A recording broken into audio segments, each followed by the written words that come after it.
গিরীন্দ্র ঘোষাল বীরেশ্বরকে তুমিই বলেন। আজ তিনি রায় এস্টেটে এসেছেন প্রায় ৩৫ বছর। বীরেশ্বরের জন্মও তখন হয়নি। সোমেশ্বর কীর্তিহাট থেকে যখন তান্ত্রিক শ্যামাকান্তের জলে ডুবে মৃত্যুর পর চলে আসেন, তখন তিনি এসেছেন। মহিষাদলে গড় বাহাদুরের এস্টেটে কাজ করতে করতে মহারাজা বাহাদুরের কোপ দৃষ্টিতে পড়ে এসে আশ্রয় নিয়েছিলেন সোমেশ্বর রায়ের। আর তখন বয়স ছিল তরুণ, কিছু কিছু ইংরেজিও শিখেছিলেন। পাটোয়ারি বংশের ছেলে ছিল, তাই বাপ পিতামহ সকলেই গোমস্তা নায়েব ছিলেন। রায়দের এস্টেটে এসে সোমেশ্বরের আমলে তিনি অসাধারণ যোগ্যতার সঙ্গে জমিদারি চালিয়েছেন। পার্মানেন্ট সেটেলমেন্টের নির্দিষ্ট ডৌল জমা অর্থাৎ মহালের মোট আদায়ের ওপর বৃদ্ধি করেছেন দুবার। মাথর চলন করেছেন মামুলি চাঁদা নাম দিয়ে। আর সব থেকে বড় কাজ করেছেন, মহালের যত আবাদযোগ্য পতিত ছিল সেই পতিতগুলি ওইসব জঙ্গলের দুর্দান্ত চুয়ারদের নিয়ে ভাঙিয়ে জমিতে পরিণত করেছেন। সেই সব জমির ওপর সেচের জন্য বাঁধ কাটিয়েছেন, ফলে জমিদারি রায় দ্বিগুণে পরিণত হয়েছে। আর করেছেন বেছে বেছে যেসব মহালে দুর্ধর্ষ প্রজার বাস, তাদের শাসন করতে না পেরে জমিদারেরা বিব্রত হয়েছে, সেই সব মহাল রায় এস্টেট থেকে খুব সস্তায় পত্তনে নিয়ে তাদের শাসন করে আয় এবং এলাকা দুই বৃদ্ধি করেছেন। বীরেশ্বরের বাল্যবয়সে স্নেহবশে তাকে কোলেও করেছেন এবং তিনি সেকালে দুঃসাহসী সবল বালক বীরেশ্বরকে বড় ভালোবাসতেন। বলতেন, হ্যাঁ, এ তো বাঘ বাচ্চা, এ তো খাঁটি জমিদার হবে। সুতরাং তুমি বলার অধিকার তার ছিল। তবে পরে বীরেশ্বর সম্পর্কে তার মত বদলেছিল। সোমেশ্বরের অন্তে তিনি কাজ ছেড়ে দেবেন ঠিক করেছিলেন, কিন্তু সোমেশ্বর তাকে মৃত্যুকালে প্রতিজ্ঞা করিয়ে নিয়েছিলেন যে বীরেশ্বর যতক্ষণ পর্যন্ত অমার্জনীয় অপরাধ না করবে ততক্ষণ তিনি কাজ ছাড়বেন না। নমস্কার, আমরা শুনছি কীর্তিহাটের কর্চা, তারাশঙ্কর বন্দ্যোপাধ্যায়ের লেখা। আসুন শুনে নিই দ্বিতীয় খণ্ডের আজকের তৃতীয় পর্বটি। আর শ্রোতা বন্ধুদের জন্য অনুরোধ রইল, যারা নতুন আমার চ্যানেলে এসেছেন চ্যানেলটিকে সাবস্ক্রাইব করে পাশে থাকুন আর কমেন্ট করে জানান আপনাদের গল্প শুনতে কেমন লাগছে। তাহলে আসুন শুনে নেওয়া যাক আজকের পর্বটি।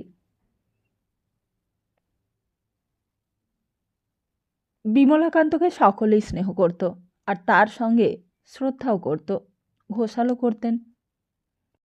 বিমলাকান্ত যখন বীরেশ্বরের সঙ্গে সংঘর্ষ এড়াবার জন্য স্বেচ্ছায় সব পরিত্যাগ করে চলে এলেন শুধু স্ত্রী বিমলার গহনা এবং তাকে দেওয়া টাকা নিয়ে, তখন ঘোষাল এবং স্মৃতিতীর্থ ভেবেছিলেন কাজ ছেড়ে দেবেন তারা।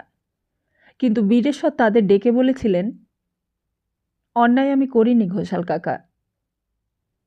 স্মৃতিতীর্থ মহাশয়, আমাদের বংশের দেবোত্তরের জামাই সেবায়েত হবেন এটা হয় না। বাবা বিবাহের সময় অর্ধেক সম্পত্তি তাকে দিতে চেয়েছিলেন, সেটা তার প্রাপ্য। বিমলাকান্ত চলে গেল, তার অংশ সে নেই। নেবে না বলে সে মহত্ব দেখাতে চেয়েছে, আর তার কারণ সে জানে ওই কমলাকান্তই সব পাবে। সেসব ভবিষ্যতের কথা, ভবিষ্যতে যা হয় তা হবে। আপনি আমাদের নিজস্ব সম্পত্তি 2 ভাগ করে তার আদায় যেমন দেখছেন তেমন দেখুন। খরচ বাদ দিয়ে লাভের টাকা বিমলাকান্তকে পাঠিয়ে দিন। আর তার সঙ্গে আমার বিবাদ কেন, এটা আপনাদের জানার ইচ্ছে থাকলেও জানতে চাইবেন না। আপনারা তাকে দেবতা মনে করেন, সাধু মনে করেন, তা করুন। আমার মতে সে মহাপাপী, সে শয়তান। আমার দিদির মাথা খারাপ তার জন্যই। একটা চালকলা বাঁধা ভরচাঁদ বংশের ছেলে, নাতি, তাকে সহ্য করতে পারবে কেন রায়বংশের মেয়ে? কিন্তু সেই সব কথা এখন থাক। আমার অমার্জনীয় অপরাধ এটা বিমলাকান্তের কাছে হতে পারে, কিন্তু আপনার কাছে নয়। বলুন, বিবেচনা করে বুকে হাত দিয়ে বলুন। আর যদি তা বলতে পারেন, আমি কিছুই বলবো না। তা বলতে পারেননি ঘোষাল। ঘোষালের সঙ্গে আরও একজন ছিলেন, তিনি কালীমায়ের এবং রাজরাজেশ্বরের পূজক, রায়দের গুরু বংশের সন্তান রাম ব্রহ্ম স্মৃতিতীর্থ।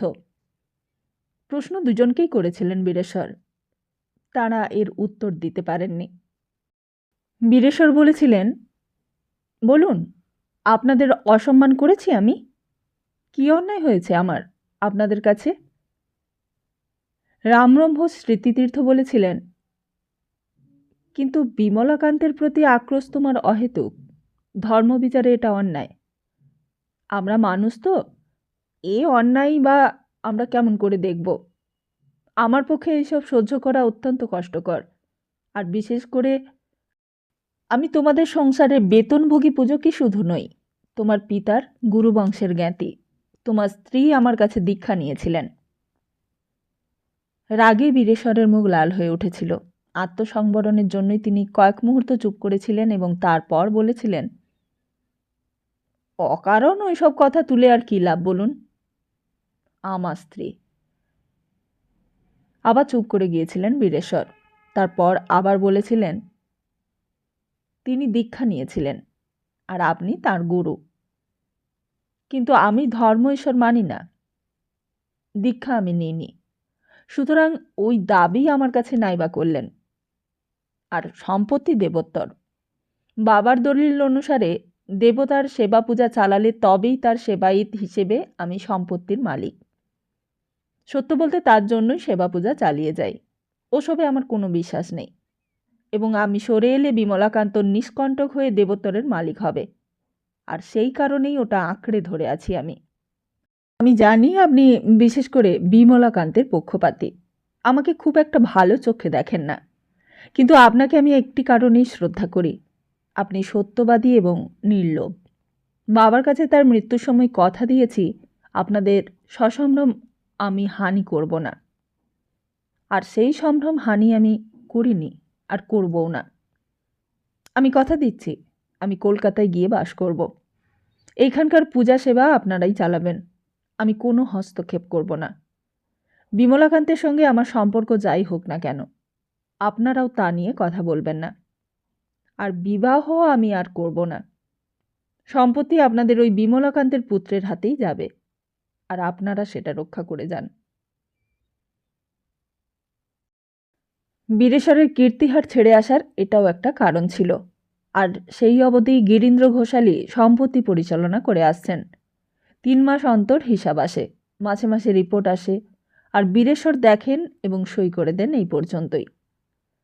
গিরীন্দ্র ঘোষালের পরিচালনায় এস্টেটের আয় প্রায় দ্বিগুণ বেড়েছে। গিরীন্দ্র ঘোষাল ঘরে ঢুকে বললেন, তা ভালো আছো তো বাবা? বীরেশ্বর বললেন, বসুন। তা ভালো আছি বই কি, তবে বোধহয় মোটা হয়ে যাচ্ছে একটু। এই বলে হাসলেন। গিরীন্দ্র বললেন, কিছুটা মেদ হওয়া ভালোই। বীরেশ্বর বললেন, এখানে তো ওখানকার মতো ঘোড়ায় 5-10 মাইল ছুটবার সুবিধে নেই। ওখানে কুস্তি করতাম, এখানে এসে তা আর হয় না। সকালে উঠতেও দেরি হয়ে যায়। সন্ধ্যেতে আজ মিটিং, কাল এর বাড়ি নেমন্তন্ন, পরশু ওর বাড়ি। বিকেল থেকেই সাজা গোছা, তাই হয় না। সাঁতার কাটারও কোনো সুযোগ নেই, গঙ্গার জলে স্নানে নোনা ধরে বলে। গিরীন্দ্র বললেন, তা মোটা একটু হলেই বা, দেখতে তো ভালোই লাগছে। বীরেশ্বর হাসলেন, তারপর বললেন, তা হঠাৎ এমনভাবে এলেন? ওখানে কি কোনো গোলমাল ঘটেছে নাকি? না না, আমাদের গোলমাল কিছু নয়, তবে মহিষাদলের বড়ই বিভ্রাট। ঘোষ নায়েব বললে ব্যাপারটা তুমি জানো দেখলাম। সংবাদ প্রভাকরের ছাপা খবরটায় তুমি দাগ দিয়ে রেখেছ। শিলটা দখল করতে গিয়েছিল। হ্যাঁ, দখলও একরকম করেছে। মহারাজ লক্ষণপ্রসাদ রাজবাড়িতে ছিলেন না, ওনার মা মহারানী সাহেবা ছিলেন। তিনি ফটক বন্ধ করে রেখেছিলেন, লোকজনও যথেষ্ট ছিল। সিলেটের লোক শেরিফের সার্জেন্ট টার্জেন্ট নিয়ে গিয়েও ঠিক ভরসা পায়নি। শেষে ম্যাজিস্ট্রেট সাহেবকে মেদিনীপুর থেকে এনে দখল নিয়েছে। মহারানী সাহেবা দেওয়ান রামনারায়ণ গিরির বাড়িতে উঠেছেন। এখন শিলেরা এই সম্পত্তি বিক্রি করবে। সেটা খবর পেয়েই আমি লোক পাঠিয়েছি, আর আমি নিজে এসেছি তোমার কাছে। এই সম্পত্তি তো ছাড়া হবে না বাবা। 4-5 লাখ টাকা পেলেই শিলেরা ছেড়ে দেবে সম্পত্তি। বীরেশ্বর চুপ করে থাকলেন। ঘোষাল বললেন, কাঁসাইয়ের ওপারে লাট কীর্তিহাটের 3খানা মজা, তার ওপর থেকে এক নাগাড়ে মহিষাদলের এস্টেট, ঘরের বাইরে খামার বাড়ির মতো লাগোয়া পরগনা, আর এসব হাতছাড়া করলে আর কখনো হবে না। বীরেশ্বর রায় এবার বললেন, না ঘোষাল মহাশয়, আমি একমত হতে পারলাম না। কেন? মহিষাদলের ওরা সর্বশান্ত হবেন, আমি কিনবো, এটা হয় না। না, জমিদারেরা এদেশে এতেই মরছে এবং মরবে। একজন জমিদার ফকির হবে আর আমি রাজা হব, এটা বড় খারাপ ব্যাপার। ল্যান্ড হোল্ডার্স অ্যাসোসিয়েশনে আমি কবারই বলেছি এই নিয়ে, বলেছি এইসব ক্ষেত্রে জমিদারদের উচিত বিপন্ন জমিদারকে রক্ষা করা, আর তাছাড়া প্রাচীন বংশ, এটা উচিত হবে না, অন্তত আমি পারবো না। আরও কথা আছে, এত বড় জমিদারি, অনেক টাকা রেভিনিউ, আদায় হোক আর না হোক জমিদারকে দাখিল করতেই হয়। প্রজার কাছে খাজনা আদায় আগে সপ্তম পঞ্চম ছিল, তখন একরকম করে হয়ে যেত, ধরে এনে মেরে পিটে বুকে বাঁশ দিয়ে মাঠের ধান ক্রোক করে আদায় করা হতো। এখন এসব উঠে যাচ্ছে, উঠে গেলেও আছে এবং থাকবে। আর তাছাড়াও জমিদারি রাজত্ব দাপের, ও বাপের নয়। যার লাঠি তার মাটি, যার দাপ তার 7 খুন মাপ। প্রজাকে চিরকাল ঠেঙিয়েই খাজনা আদায় হয়, না হলে হয় না। কথায় আছে, রায়ত চাষি সে দাতা নেহি, লেকিন বিনা জুতি সে দেতা নেহি। তাও সবের জন্য তুমি আর ভেবো না। আর প্রতিবেশী, পাশের জমিদার রাজা, আর এসব তুমি বলছো, তা বেশ, তুমি না হয় নাই বা নিলে, কিন্তু কেউ তো একজন নেবে। বীরেশ্বর বললেন, এজন্য শিলদের যা দুর্নাম হয়েছে তার নমুনা তো কাগজেই দেখেছেন। কলকাতাতেও সুদখোর কুচক্রি বলে খুব দুর্নাম রটেছে। কিন্তু জন রবিনসন নিলে কি আমাদের খুব সুবিধে হবে বাবা? চমকে উঠলেন বীরেশ্বর। জন রবিনসন? জনি? হ্যাঁ, রবিনসন সাহেব, যার শিল যার নোড়া তারই ভাঙি দাঁতের গোড়া। এই জাতি হলো ওই লাল মুখর। বাবা, মির্জাফরই বলতে গেলে যুদ্ধ জেতালে, আর 20-30 হাজার নবাবী ফৌজ ঠুটো জগন্নাথ করে রেখে দিলে, তবে না কেলাইব সাহেব জিতলে। আর দেখো, তাকেই শেষে ঠেলে ফেলে গোটা দেশ দখল করে নিলে। ব্যবসা নিয়েছিল রবিনসন, কর্তাবাবু এখান থেকে নিয়ে গেলেন, নীলকুঠির জন্য টাকা দরকার জুগিয়েছেন। একটা কুঠি থেকে 2টো হলো। টাকা কিন্তু রায়বাড়ির, সুদ অবশ্যই দিয়েছে, কিন্তু লাভ, লাভ তো মোটা করেছে। এখন ঘোড়া ডিঙিয়ে ঘাস খাবে। শিলবাবুরা মহিষাদলের মামলার ডিগ্রিতে দখল নিয়েছে শুনে জনি সাহেব কথা চালাচ্ছে, জমিদারি কিনবে, ব্যবসা পাকা করবে। মেদিনীপুর জমিদারি কোম্পানির নামে জমিদার কোম্পানিও হচ্ছে। বীরেশ্বর আবার আপন মনে যেন নিজেকেই জিজ্ঞাসা করলেন, জন রবিনসন জমিদার হবে? ঘোষাল বললেন, কথা চলছে, আমিও তাই দেখে এসেছি। আমিও লোক পাঠিয়েছিলাম, বলেছি আমি ফিরে না আসা পর্যন্ত যেন কোনো কথা পাকা না করে। তা অবশ্য করবে না শিলেরা, ওরা মহাজন, টাকা বোঝেন। চোটাচুটি হলে দাম বাড়বে এটা ওরা জানে। তুমি না বলো না বাবা, মহিষাদলের মহারাজা দেশের মানুষ, দেশের মানুষের সঙ্গে পারা যায়, আর পারা যাবেও। আর এই লাল মুখরা যদি মহারাজার জায়গায় চেপে বসে, তবে কীর্তিহাটে আমাদের ইজ্জত বাঁচিয়ে বাস করা দায় হবে। বীরেশ্বর বললেন, ঘোষাল বললেন, তোমার ওপর জন সাহেব এখন খুব গরম। কি হয়েছিল বাঘ শিকারে গিয়ে সে তো জানো তোমরা। তবে দেশে রটেছে, জন সাহেব বাঘ মারতে গিয়ে বাঘের হাঁকে ভিড়মি খেয়ে পড়ে গিয়েছিল। তুমি বাঘ মেরে তাকে বাঁচিয়েছ। লোকে এই নিয়ে জন সাহেবের নামে ছড়া বেঁধেছে। মামি মারলে হাঁক, জন বললে বাপ। পেন্টুল গেল ভিজে। রায় মারলে মামিকে, বললে ধোপা বামিকে। সাহেবের পেন্টুলটা সোটার জলে সিঁচে। এই বলে ঘোষাল হেসে ফেললেন আর বললেন, বাঘকে তো গাঁওগাওলার লোকজনে মামা বলে, তাই সেটা নাকি বাঘিনী ছিল, তাই বললে মামি। সাহেব মেদিনীপুরে গিয়েছিল, আর সেখানেও খবরটা রটেছে। কারা নাকি চেঁচিয়ে বলেছে, মামি, বেটা এসেছে গো, ও মামি। জন সাহেব তাকে মারতে গিয়েছিল। সে এক কাণ্ড। আর সব রাগ গিয়ে পড়েছে তোমার ওপর। জমিদারি কিনে ঝগড়াঝাটি করবারই যে মতলব সাহেবের, তাতে কোনো সন্দেহ নেই। আর সাহেব যদি ওই জমিদারি কেনে, তবে শেষ পর্যন্ত কীর্তিহাট রক্ষা করা দায় হয়ে যাবে। রাঘব বোয়াল নয়, ওরা কুমির। তারপর দুই হাত কপালে ঠেকিয়ে প্রণাম করে ঘোষাল বললেন, শুনি নাকি রানী ভবানী বলেছিলেন পলাশির আগেই যে খাল কেটে কুমির এনো না। তা তিনি তো সাক্ষাৎ ভগবতীরই অংশ ছিলেন, তার বাক্যে কি আর মিথ্যে হয়? এ বাবা, কুমিরকে ঢুকতে দেয়া হবে। বীরেশ্বর বললেন, ভেবে দেখি। আর ঠিক এই সময় হাত আড়াই লম্বা দেওয়াল ঘড়িতে মিষ্টি আওয়াজে ঘণ্টা বাজতে লাগলো। ঘড়ির দিকে তাকালেন বীরেশ্বর। 7টা বাজছে। ঘরে ঘরে আলো জ্বেলে দিচ্ছে চাকরেরা। বড় একটা আঁকশিতে জড়ানো তেলে ভেজানো ন্যাকড়ায় জ্বালা আগুন। দেওয়ালে গিরি ঝাড় লণ্ঠনের মোমবাতিতে ঠেকিয়ে জ্বেলে দিচ্ছে। মাথার ওপর জোড়া টানা পাখাটা টেনেই চলেছে পাংখা বর্দার। আজ বেশ ঠান্ডা পড়েছে। প্রবল জলঝড়ের পর চমৎকার আবহাওয়া। পাখার হাওয়া আজ না হলেও চলে। মশার উপদ্রবটা এই জ্যৈষ্ঠের 10-15 দিন প্রচণ্ড কাঠফাটা রোদ্রে মরে গেছে, আর যে কটা ছিল তা আজকের জলঝড়ে চলে গেল। তবে আজ পোকার উপদ্রব এরই মধ্য থেকে শুরু হয়ে গেছে। পাখা গজানো উই আর ডেউ পিঁপড়ে এরই মধ্যে আলোর ছটা পেয়ে ঘরে ঢুকে উড়ে বেড়াচ্ছে। বীরেশ্বর তাকিয়ে পোকা ওড়া দেখছিলেন। ঘোষাল বললেন, তাহলে আমি এখন নিচে গিয়ে জিরুই বাবা, কিন্তু কালই আমাকে ফিরতে হবে।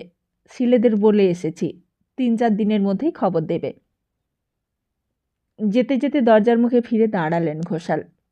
বললেন, ভালো করে একবার ভেবে দেখো বাবা, তামাম হিন্দুস্থানটা এই বেটা বড়লার ডালহসি কেমন করে খেয়ে ফেললে তা একবার ভেবে দেখো।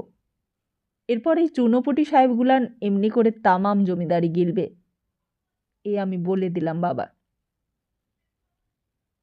বীরেশ্বরায় দাঁড়িয়েই রইলেন, অন্যমনস্ক হয়ে গেছেন। মন একবার বলছে কিনে ফেলে মহিষিয়া দলের জমিদারি। বাবু বীরেশ্বর রায় থেকে রাজা বীরেশ্বর রায় হও। দুর্দান্ত গৌরবে বেঁচে থেকে ভোগ করে নাও যত পারো। টাকা আছে, ভোগে কোনো বাধা নেই। ভোগ তোমার পায়ের তলায় গড়াচ্ছে। হিরে জহরত, বড় বড় ঘোড়া, ভালো ভালো গাড়ি, মদ, মেয়ে মানুষ, সবই হতে পারে টাকায়। ইংরেজ বেশ্যা এসেছে, হোটেলে থাকে তারা। টাকা ফেললে তাদেরও পাওয়া যায়। কিন্তু হাজার হাজার লোকের সেলাম প্রণাম, এ টাকায় পাওয়া যায় না। এই সেলাম প্রণামের সুখ ওসব সুখের চেয়েও অনেক বড়। কিনে ফেলো, ওতে আর দ্বিধা করো না। রাজা না, মহারাজা বীরেশ্বর রায় বাহাদুর অব কীর্তিহাট। লাট সাহেবের দরবারে নিমন্ত্রণ পেতে ওকালতি তদবির করতে হবে না। লাটের খাতা আছে, যাদের নিমন্ত্রণ করতে হবে তার তালিকা আছে তাতে। তাতে মহারাজা অব কীর্তিহাটেরও নাম উঠে যাবে। বীরেশ্বর রায় বারান্দায় এসে দাঁড়ালেন। সামনে পূব দিকের আকাশে পূর্ণিমা চাঁদ উঠেছে। আজ সানযাত্রা গেল, আজ পূর্ণিমা। বিকেলের সেই রাশি রাশি জমাট কালো মেঘের অবশেষ আর কয়েক টুকরো মাত্র জলে ধোয়া আকাশে ভেসে যাচ্ছে দক্ষিণ থেকে উত্তরে। পূব দিকের সোনালি রঙের পূর্ণ চাঁদ একখানা বড় সোনার থালার মতো নতুন বড় সড়কের ওই পাশে ডিহি শেয়ালদহ এবং ডিহি এন্টালির সীমানার ওই পাশে ধীরে ধীরে আকাশে ওপরে উঠছে। আকস্মাৎ তিনি অধীর এবং অস্থির হয়ে উঠলেন। পূর্ণিমা তার কাছে অত্যন্ত পীড়াদায়ক। ভবানীকে বিবাহ করে তিনি কলকাতার এই বাড়িতে এসে উঠেছিলেন এমনই এক পূর্ণিমার দিনে। সেদিন ফুলশয্যার কথা, কিন্তু হয়নি। হয়েছিল পরের দিন, কারণ উদ্বেগ হয়ে ওঠেনি। তবে বাড়ির মেয়েরা একটা আনন্দের আসর বসিয়েছিল। বীরেশ্বর রায় গান শুনে মুগ্ধ হয়ে যেঁচে বিয়ে করেছে, সেই নিয়ে মেয়ে মহলে তো বিস্ময়ের শেষ ছিল না। আর শুধু মেয়ে মহলেই বা কেন, পুরুষদের মধ্যে বন্ধুবান্ধব যারাই শুনেছিল তারাই বিস্ময় প্রকাশ করেছিল। এ নিয়ে অনেক কথা হয়েছিল। মেয়েরা বীরেশ্বর রায়কে ধরেছিল, আমরা বউর গান শুনব। বন্ধুবান্ধবেরা বলেছিল, কি বীরেশ্বর, তুমি নাকি কিন্নরি বিয়ে করে এনেছ, কিন্তু গান শোনাও। বীরেশ্বর তখন নবীন এবং তরুণ, পত্নী গৌরবে এবং আনন্দে পরিপূর্ণ। তিনিও মনে মনে চাচ্ছিলেন শোনাতে, কিন্তু সে তো তিনি নিজে পারেন না। বাবা যে বর্তমান, তাই বলেছিলেন, তা আমাকে বললে কি আর হবে, বাবাকে বলো। সোমেশ্বর রায়কেই বা কে আর বলবে। বলেছিলেন তার সম্পর্কীয় এক ভগ্নী, রাজকুমারী কাত্যায়নীর আমল থেকেই এই বাড়ির পোষ্য। কাত্যায়নীর মেশায়েবি করতেন, তারপর বাড়ির গৃহিণীর দায় দায়িত্ব তিনিই চালান। তিনি এসে সোমেশ্বরকে বলেছিলেন এবং সঙ্গে করে নিয়ে এসেছিলেন বিমলাকেও, মুখপাত করে। সোমেশ্বর ভাবিত হয়েছিলেন, রায় বংশ জমিদার বংশ, সেই বাড়ির বউ গান শোনাবে, সেটা কীরকম হবে। জামাই বিমলাকান্তকে ডেকে পরামর্শ করেছিলেন, তাই তো গো বাবাজি, এটা কি করে হয়, মানে রায়বংশের বউ গান না হয় গাইতেই পারে, কিন্তু সেই গান 10 জনকে শোনাবে, এটা কি করে হয়, সেটা কি উচিত হবে। বিমলাকান্তের নিজেরও কৌতূহলের সীমা ছিল না। সঙ্গীতজ্ঞ বাপের ছেলে তিনি, উত্তরাধিকার সূত্রে সঙ্গীতে দখল তার জন্মগতই, কিন্তু এই চর্চা সে ইচ্ছে করেই করেনি। তার মাতামহ বারণ করে গিয়েছিলেন, বলেছিলেন ও যেন বিমলাকান্ত না শেখে।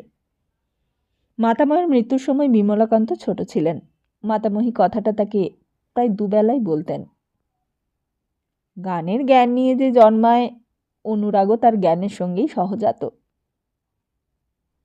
ছোট বিমলাকান্ত পুজোর সময় ঢাক বাজালে দুটো কাঠি নিয়ে টিন কিংবা কাঠ বাজাতে শুরু করতেন।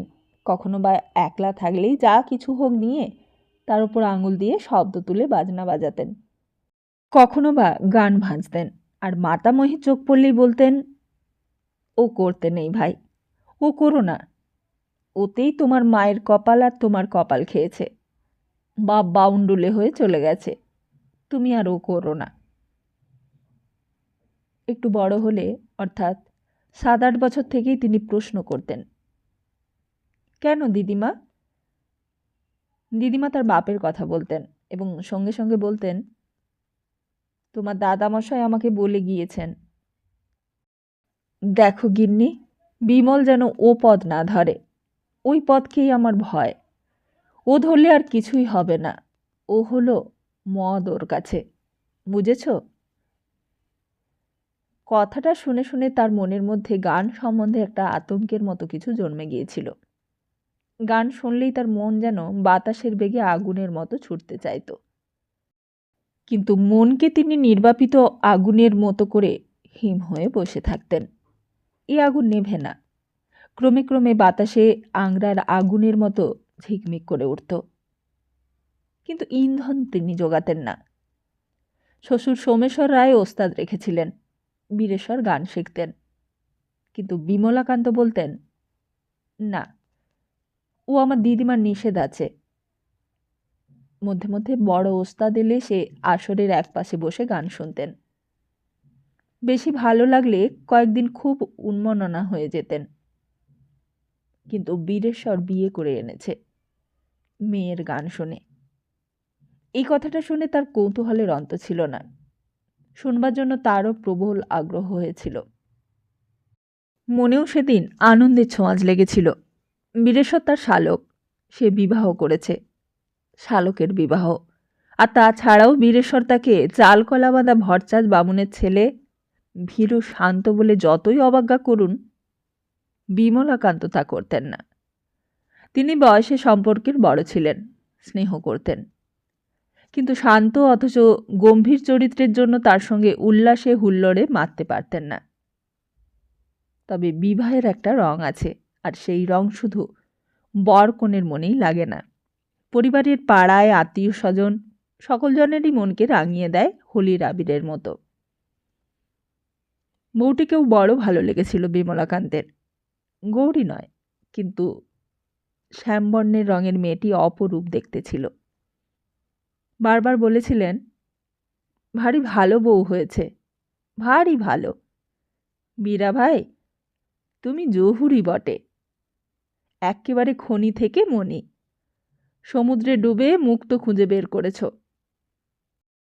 তারপর গানের কথা যা শুনলাম, মানে বীরাবাবু, তুমি মুগ্ধ হয়েছ যে গানে, সে গান সেই গলা যে কি তা অন্যে না বুঝুক আমি বুঝেছি।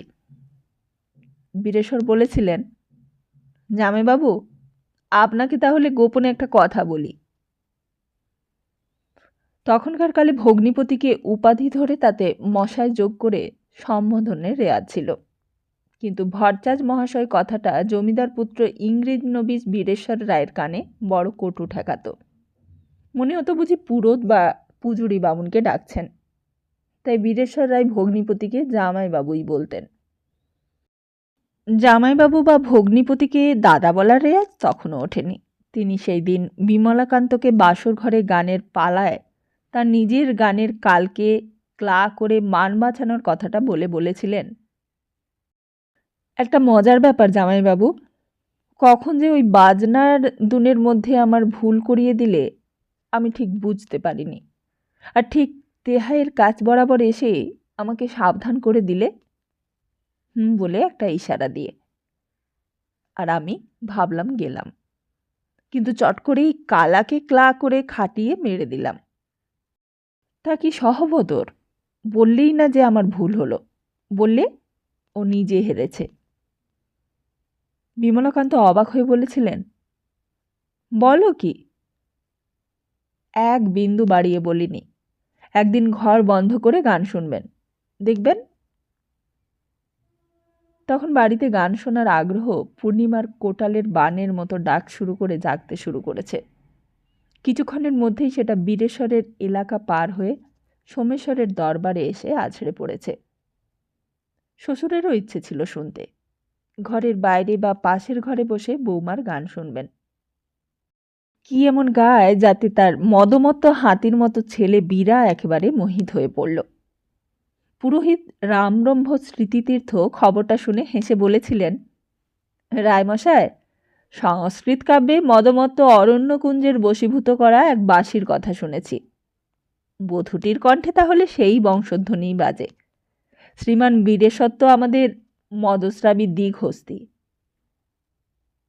সোমেশ্বর হেসেছিলেন। বাড়ির মেয়েদের আবদার শুনে তার সেই ইচ্ছে প্রবল হয়েছিল। তবুও বিমলাকান্তকে ডেকে জিজ্ঞাসা করেছিলেন, তাই তো বাবাজি, এটা কি ঠিক হবে? আর সব থেকে সমীহ ছিল তার এই জামাইটিকে। যে ছেলে একালে যেকালে তান্ত্রিকেরা লতা সাধন করেন, ভৈরবী নিয়ে ঘোরেন, গৃহস্থদের রক্ষিতা থাকে, জমিদার ধনীদের বায়জি থাকে, নাচ গান জানা সেবাদাসী রাগলে শ্বশুরবাড়ির রাজ ঐশ্বর্য ছেড়ে পালায়, তাকে সমীহ না করে উপায় কি? বিমলাকান্ত এক নিঃশ্বাসে সম্মতি দিতে পারেননি। চক্ষু লজ্জা হয়েছিল। বলেছিলেন, হ্যাঁ, তা ওই তো, মানে রায়বাড়ির নতুন বউ গান শোনাবে, তাই বিমলাকান্ত বলেছিলেন, অনুমতি করেন তো বলি। বলো, জিজ্ঞাসাই তো করছি। দেখুন, রায়বাড়ির বউয়ের মুখ তো আজকে ছাড়া কাল বা পরশু থেকে বাইরের লোক দেখতে পাবে না, কিন্তু আজ আর তারপর কাল ফুলশয্যা, লোকজন আসবে, বউর মুখ আজকাল তো সবাই দেখবেন। তা বউ গান জানেন, গান শুনে বীরেশ্বর ভাইয়া বিবাহ করেছেন। এক্ষেত্রে বউ যদি আজ বাছাবাছি আপনার জনের মধ্যে গান শোনান, তাতে দোষের কিছু হবে বলে তো মনে হয় না। সোমেশ্বর জামাইয়ের মুখের দিকে তাকিয়ে বলেছিলেন, চমৎকার বলেছ, তুমি চমৎকার বলেছ। হ্যাঁ, তাহলে গাইতে পারেন, নিশ্চয়ই গাইতে পারেন। তোমরা ব্যবস্থা করো। তবে বাছা বাছা আপনার লোক। অন্দরের দরজা বন্ধ থাকবে। বাইরের লোকজন চলে যাবার পর দোতলায় হল ঘরে আসর করে গান শুনতে পারা যাবে। বুঝেছ? সেদিনও ছিল পূর্ণিমার তিথি। ভবানী গান গেয়ে শুনিয়েছিলেন। বীরেশ্বর তানপুরা ধরিয়েছিলেন বিমলাকান্তকে। বলেছিলেন, হুম, আজ আর না বললে শুনব না। নিজে তবলায় সঙ্গত করেছিলেন। বরাত করেছিলেন ভবানীকে, তুমি সেই গৌরী লৌটি যায় রয়ে রয়ে সেই গানটা গাও।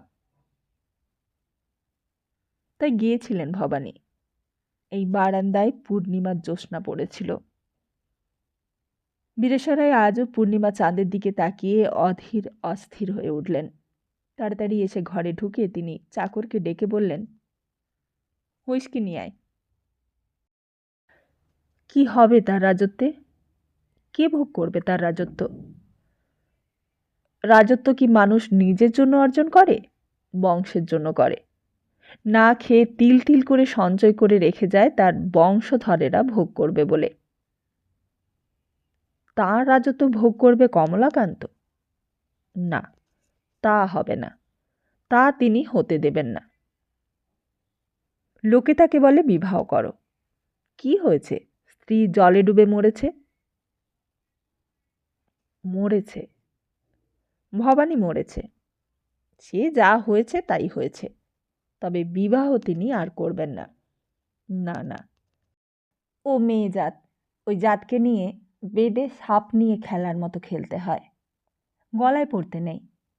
সে বিষ দাঁত ভেঙে বিষের থলি গেলেও না। ওরা পাক কষতে পারে, তোমাকে শ্বাস রোধ করে মেরে দেবে। আর তার থেকে তিনি কুড়ারাম রায় বহু কষ্টে সঞ্চিত অর্থ যা সোমেশ্বর বাড়িয়েছেন, তার আমলেও বাড়ছে, তা তিনি ভোগ করে সব শেষ করে দিয়ে যাবেন। কিন্তু শুধু শুধু ওই জন রবিনসন। প্রশ্নটা ওই বেটা ইংরেজ বাচ্চাকে নিয়ে। চার্লস রবিনসন ইংল্যান্ডে মোট বইতো মাথায় করে এইখানে এসেছিল কোম্পানির পল্টনে চাকরি নিয়ে। আর তারপর পল্টনে চাকরির মেয়াদ ফুরলে লাট সাহেব ওয়েলেসলির চাকরিতে ঢুকেছিল একরকম চাকরেরই কাজ নিয়ে। আর সেখানে থাকতে ইংল্যান্ড থেকে আসা একটা মেম সাহেবকে বিয়ে করেছিল। তার দৌলতেই হয়েছিল মেদিনীপুরে নুনের ট্যাক্স আদায়কারী। তার বাবার সঙ্গে আলাপ সেই সময় থেকেই। তার বাবাই তাকে টাকা দিয়ে খালারি ইজারা নিয়ে নুনের কারবারে নামিয়েছিলেন। আর তারপর নুন থেকে রবিনসনের মাথায় ঢুকল নীলকুঠি। সোমেশ্বর রায়কে বলেছিল, রায়, নুনের কারবার থেকে নীলের কারবারের অনেক বেশি লাভ। নুনের লাভ তো কোম্পানি চুষে নেয়, তার থেকে নীলেই নামো। সোমেশ্বর হিসেব করে বুঝে নীলের কারবারে টাকা লগ্নি করেছিলেন। ইংরেজ জাত, মিথ্যে বলেননি নায়েব ঘোষাল। ওরা যাই করে থাক না কেন এই দেশের জন্য, এই দেশের লোককে কিচ্ছু করতে দেয় না, আর দেবেও না। নীলকুঠির ব্যবসা সাহেবদের একচেটে। ওই বেটারা খুন করেছে, ডাকাতি করেছে, লোককে বেঁধে মেরেছে, মেয়েদের ইজ্জত মারছে, কিন্তু ওদের সব মাপ। জেলার ম্যাজিস্ট্রেট, কালেক্টর, ওপরের কর্মচারীরা স্বীকার করতে আসে, নীলকুঠিতে গিয়ে ওঠে। গোগ্রাসে খায়, মদ গেলে কুঠিওয়ালাদের মেয়ে বউ নিয়ে হুল্লোড় করে, ওদের ঘোড়া ওদের হাতি নিয়ে শিকার করে। ব্যাস, আর কি চাই? চালাও পানসি। কিছুদিন আগে ঈশ্বরগুপ্ত সংবাদ প্রভাকরে লিখেছিলেন, যেই সকল সাহেব যখন এই দেশে আসেন তখন তাহাদিগের ঐশ্বর্যের কথা আর কি বলিব। এক ছেঁড়া টুপি, পচা কাপড়ের প্যাকেট, পান্টুলন এবং এক কাঁচের টম্বল সম্বল মাত্র। কৌশলক্রমে কোনো ব্যবসা ফাঁদিয়া বাবু কাড়িতে পারিলেই কিছুদিনের মধ্যেই তাহার আর আধিপত্যের সীমা থাকে না। তখন প্রকৃত এক কৃষ্ণ বিষ্ণুর মতো হইয়া ওঠেন। আমরা কি মূর্খ আর সাহেবেরা কি চতুর? আমার দিকের টাকায় আমার দিকের পরিশ্রমে সৌভাগ্য করিয়া আবার কথায় কথায় আমাদিগকেই রাস্কেল বলে, ঘুষি মারে, চক্ষু রাঙায়, আর যখন কিছু থাকে না তখন কত তোষামত করে। পরে হৃষ্টপুষ্ট হইলেই ড্যাম বাগার লায়ার বেঙ্গলিশ, ভিন্ন কোনো কথা শোনা যায় না। তা ঠিকই লিখেছেন ঈশ্বরগুপ্ত। সোমেশ্বর রায়ের টাকায় চার্লস রবিনসন লাট সাহেবের খানসামা রবিনসন কুঠিয়াল সাহেব হয়েছিল। আজও বীরেশ্বর রায়ের টাকা খাটে জন রবিনসনের কুঠিতে, আর সেই জনের মেজাজ গরম হয়েছে। বাঘিনীর পেটে যাচ্ছিল, বাঁচিয়েছিলেন বীরেশ্বর রায়, আর সেটাই তার অপরাধ। আর তার জন্য লোকে তাকে ব্যঙ্গ করবেই, এবং তার জন্য তার রাগ হবে বীরেশ্বর রায়ের ওপর। তাও হবে। হিতোপদেশের ইঁদুরছানাকে যেই ঋষি বর দিয়ে বাঘ করে, তাকে ইঁদুরই বাঘ খেতে যায়, এটাই নিয়ম। মহিষাতলের সম্পত্তি কিনবে জনি, লাট সাহেবের খানসামা চাল সাহেবের বেটা। আরেক গ্লাস হুইস্কি ঢেলে খেলে বীরেশ্বর রায়, না, তা হতে দেবেন না। জনিকে বাড়তে দেবেন না, কোনো মতেই না। নিচে পালকির বেহারার হাঁক উঠল। একটু নড়ে চড়ে বসলেন বীরেশ্বর রায়। কে এলো? সম্ভবত সোফিয়া। আজকে ঝড় বৃষ্টিতে কলকাতার রাস্তা কাদা জলে ভরে গেছে। গাড়ি যায়নি, পালকি গেছে। কলকাতার গাড়ির ট্যাক্স নিয়ে ইংরেজ পাড়া পরিষ্কার হচ্ছে। খোয়া পড়ছে, আলো জ্বলছে, আর নেটিভ পাড়া কাদা খানা খন্দকে ভর্তি, অন্ধকারে ঢেকে আছে। সোফিয়া ঘরে ঢুকে সেলাম করলে। बंदगी मेरी मालिक, राजा साहब खोदाबंद। एसो एसो। क्या बांदी को देरी हो गया? आप खुद निजे हाथ से सिराजी लेके पीते हैं, लेकिन अभी तो 8 नहीं बजा है मालिक। রায় হেসে বললেন, না না, আসলে বেশ ঠান্ডা করছে। হ্যাঁ হ্যাঁ, আজ তো বহুত মজকে রাত হ্যায়। কিন্তু আমি কি করে মালিক, এই জলঝড় রাস্তায় গাড্ডা পানি। আপনার সওয়ারি গেল, তবেই তো বের হতে পারলাম। এই বলে সোফিয়া একটা স্বতন্ত্র আসনে বসল। হাতের পাখা জর্দার কৌটো রেখে এগিয়ে এলো রায়ের কাছে এবং গিলাস বাঁ হাতে ধরে বোতল তুলে ঢেলে গিলাসটা এগিয়ে দিয়ে বললে, পিজিয়ে মেরে মালিক। তারপর বললে, আজ কি চমকদার কালো মেঘের তুফান উঠেছিল মালিক, দেখেছ? রায় বললেন, দেখেছি, কিন্তু তুমি কি জানো আজকের এই চমকদার মেঘের তুফান এক ফকির মিয়াকি মল্লার গেয়ে নিয়ে এসেছে? সবিষয়ে সোফিয়া বললে, বলো কি মালিক, सच बात? बिल्कुल सच सोफिया, निजे आँख से मैंने देखा। হ্যাঁ। বিস্ময়ে তার চোখ বিস্ফারিত হয়ে উঠল। রায় বললেন, এই বাড়িতেই সোফিয়া, এই বাগানে বসে সে মল্লার ভাঁজলে, আর মেঘ তখন ওই কোণে জেরাসে। তারপর ও গাইতে লাগলো, আর হু হু করে ছুটে এলো মেঘ, ফুলে ফুলে, হাজারো হাজারো কালো মার্দানা হাতিকে মাফিক। আমি তার সঙ্গে তানপুরা বাজিয়েছি। খুব ভাগ্যি যে আমি তার গান থামিয়ে জোর করে তাকে ঘরে টেনে এনেছিলাম, না হলে বিজলি গিরত ওই ফকিরের ওপর। ও ফকির कहाँ गया वो? चला गया? नहीं, मौजूद है। तुम्हारे लिए मैंने उनको मौजूद रखा है। हाँ हाँ, সেই জন্যই ব্যস্ত হয়েছিলাম তোমার জন্য। তোমাকে দেখাবো, ফকিরকে বলবো কি, ফকির, মেরি সোফিয়াকে তুমি কিছু শিখিয়ে দাও। তোমার খানা পিনা গাঁজা ভাং যা লাগবে সব বন্দোবস্ত আমি করব। আমি নিজেও শিখব। সে বহুত আচ্ছা হবে মালিক, বহুত আচ্ছা হবে। আমির তোমার মেহেরবানির আর কিনারা নেই। আমি তোমার বাঁদী হয়ে থাকব। রায় হেসে চাকরকে ডাকলেন, জলা। জলধর, রায়ের খাস চাকর। সে এসে দাঁড়ালো। রায় বললেন, সেই পাগলটা কি করছে দেখো, ডেকে আনো আর বলো যে আমি ডাকছি, বুঝলে? জলধর ঘাড় নেড়ে চলে গেল। রায় বললেন, দাও আরও ঢালো। আরও খাবে মালিক? এত বড় ফকির আসছে, মেজাজ তো তোমার ঠিক রাখতে হবে। মেজাজ ঠিক থাকবে সফিয়া, ও ভাবনা তুমি ভেবো না, দাও। সফিয়া ঢালতে লাগলে। রায় হেঁকে বললেন, তবলচি সারেঙ্গিদারকে পাঠিয়ে দে। কে আছিস? তবলচি সারেঙ্গিদার বাইরে বসেছিল। বিনা হুকুমে তাদের ঢুকবার নিয়ম নেই। তারা এসে সেলাম বাজিয়ে ফারাসের ওপর বসল। তবলা, বায়া, পাখরাজ, তানপুরা, সারেঙ্গি সব নামিয়ে বাঁধতে বসল। হঠাৎ একটা ভয়ার্ত চিৎকারে ঘরখানা চমকে উঠল। রায়ও চমকে উঠলেন। দেখলেন পাগল ঘরের দরজায় দাঁড়িয়ে সামনের দিকে বিস্ফারিত দৃষ্টিতে তাকিয়ে চিৎকার করছে এবং ভয়ে থরথর করে কাঁপছে। রায় উঠে গিয়ে পাগলের কাঁধে হাত রেখে ঝাঁকি দিয়ে বললেন, এই এই এই পাগল, এই কি হলো? এই না না না, আর ভয় দেখিও না, না, আমি পালাচ্ছি, আমি পালাচ্ছি। এই বলে মুহূর্তে নিজেকে ছাড়িয়ে একরকম ঊর্ধ্বশ্বাসে ছুটে সিঁড়ি দিয়ে নেমে চলে গেল। অবাক হয়ে গেলেন বীরেশ্বর। পাগলের চিৎকার শোনা যাচ্ছিল। সে নিচের বারান্দা সেইখান থেকেই নেমে বাগানের মধ্যে দিয়ে ফটক পার হয়ে বেরিয়ে চলে গেল।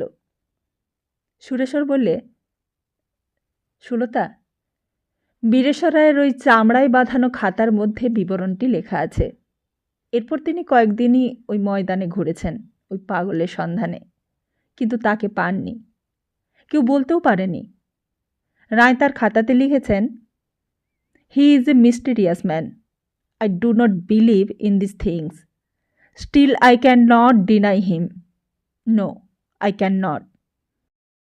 But what is it that made him so much afraid? Sophia was nervous, shocked. She thought that the crazy fakir cried in contempt like that to see her. No, he did not look at her at all. He was looking straight at the wall. What is it he said there? Sophia সেদিন অভিশাপগ্রস্ত পুরাকালের কোনো কন্যার মতো প্রাণহীন হয়ে গিয়েছিল। কয়েকবার সে বীরেশ্বর রায়কে বলেছিল, হামারা ক্যা হোগা মেরে মালিক, এ ক্যা হো গিয়া? বীরেশ্বর রায় বলেছিলেন, কুছ নেই হুয়া, ডরো মত। সোফিয়া চোখ দিয়ে জল গড়িয়ে পড়েছিল। তার বিশ্বাস হয়েছিল ফকির তাকে অভিশাপ দিয়ে গেলেন, আর সেই অভিশাপে না হতে পারে এমন কিছুই নেই দুনিয়ায়। তার রূপ, তার যৌবন, তার জীবন সবই ঝরে যাবে, গলে যাবে, অকালে শুকিয়ে যাবে হয়তো। বীরেশ্বর রায় তাকে সান্ত্বনা দিয়েছিলেন, বলেছিলেন, কিছু ভয় করো না, ওসব কিচ্ছু হয় না। তার প্রমাণ তো দেখেছ, ওই তো ভবানীকে বলতো ওর ওপর দেবতার দয়া আছে, জন্ম থেকে গানে সিদ্ধি তারই ফল। সব ঝুট।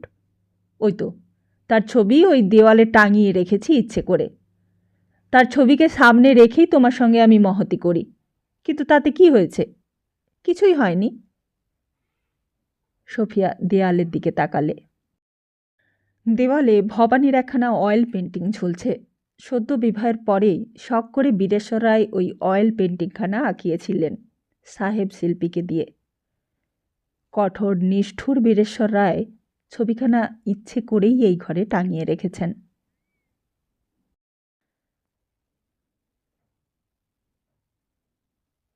তাহলে আজকের মতো এই পর্যন্তই।